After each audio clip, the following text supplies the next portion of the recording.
Good morning बच्चों, कैसे हैं? हमें आशा है कि आप लोग ठीक ठाक होंगे।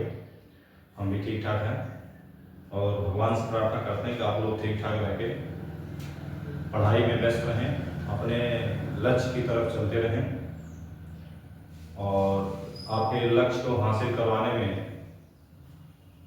हम भी कुछ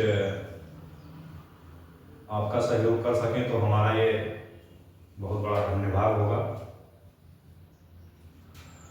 बच्चों, आपके लिए ले आए हैं वर्कले और हार्टले विधि को कैसे बहुत ही आसानी से समझें। हमने खुद ही पढ़ाया है क्लास में। बच्चों को समझाने के लिए पहले चित्र बनाओ, फिर उसको जो है उसका मतलब उसको उस पर लेक्चर दो, तमाम सारी मतलब घंटों लग जाता है।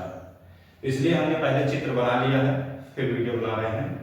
क्योंकि स्मार्ट बोर्ड हो तो इसे क्लिक करो, एक बार में आ जाएगा, लेकिन हमने इसको खुद बनाया तो बनाने में लग जाता है बेटा 10-15 मिनट। तो हमने आपके लिए ले आया है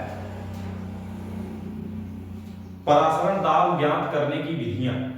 यह अप्रत्यक्ष विधि है, जैसे कि दूसरे परिभाषा में बताया गया परासरण दाब का द्वितीय परिभाषा के अनुसार है। तो अप्रत्यक्ष विधि है। इसमें 4 विधियां हैं: बर्कले हार्टले विधि, हेफर विधि, मोर्स तथा फ्रेजर विधि, टाउनेट विधि। बर्कले हार्टले विधि है। क्या है? विधि। बिल ये कब हुआ दिया था? 1904। किसने दिया था? बर्कले तथा हार्टले। तो बच्चों एग्जाम में यही पूछा जाता है, ताकि ये 3 तो इग्नोर कर दो, हम पहला ही देखते हैं। इसमें ज्ञात कैसे करते हैं? बहुत ही आसान भाषा में, आप अपनी भाषा में, जिस लैंग्वेज में आप बोलते हो, भोजपुरी आपकी भाषा है, अवधी आपकी भाषा है, जौने भाषा में पढ़ा था वही। इसमें हम क्या करते हैं, हमने आपको अर्धपारगम में झिल्ली बनाना बताया था। किसका बनता है? CuFeCN6 के द्वारा एक सरल पात्र को हम क्या करते हैं, अर्धपारगम में झिल्ली बना लेते हैं, सेमी परमेबल मेम्ब्रेन। हमने उसका एक पात्र लिया। इसका पात्र का मतलब ये पात्र कैसा हो?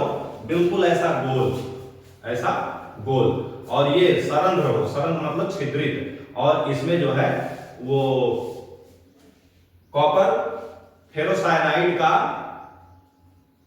अवक्षेप इसके अंदर भर गया हो क्षेत्रों में, और यह एक अर्धपारगम में झिल्ली का काम कर रहा हो। ऐसा हमने पात्र लगाया। पोरस पॉट, क्या लिखा है? Porous pot with semipermeable membrane of CuFeCN6। हमने ये पात्र बनाया इसमें इस प्रकार से। फिर बाह्य पात्र, आउटर जैकेट, बाह्य में क्या किया कि अंदर तो ऐसा था, उसके ऊपर एक जैकेट लगाया, उसमें भी जगह, तो उसमें हमने क्या रखा? विलायक विलयन सॉल्यूशन, और इसमें क्या रखा? बीच में विलयन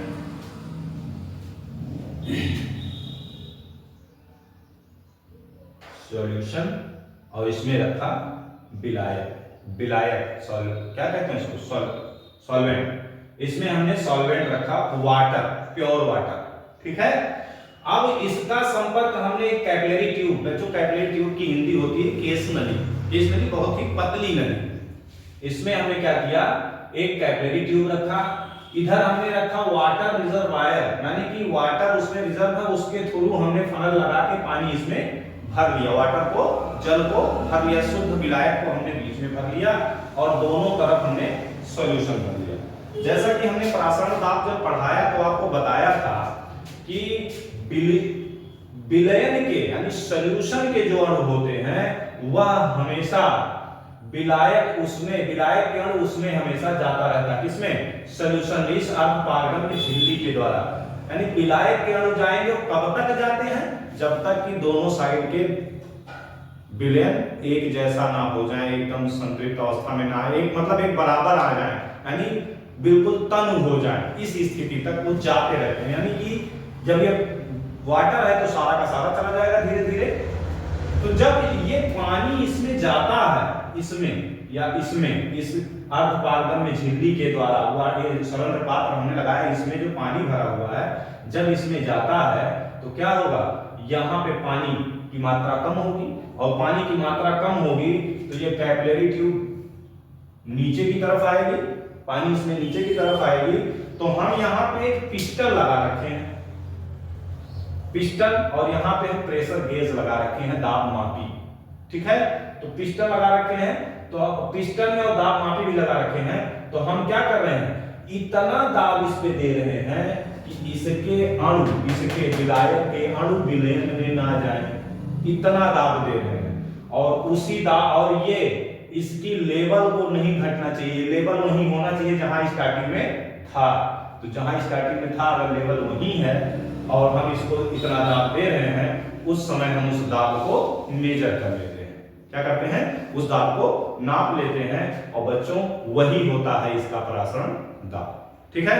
तो बर्कले हार्टले ने कब, बर्कले तथा हार्टले ने 1904 में एक विधि प्रस्तुत की, या एक नियम दिया, परासरण दाब ज्ञात करने का एक नियम दिया, जिसे बर्कले हार्टले की विधि कहते हैं।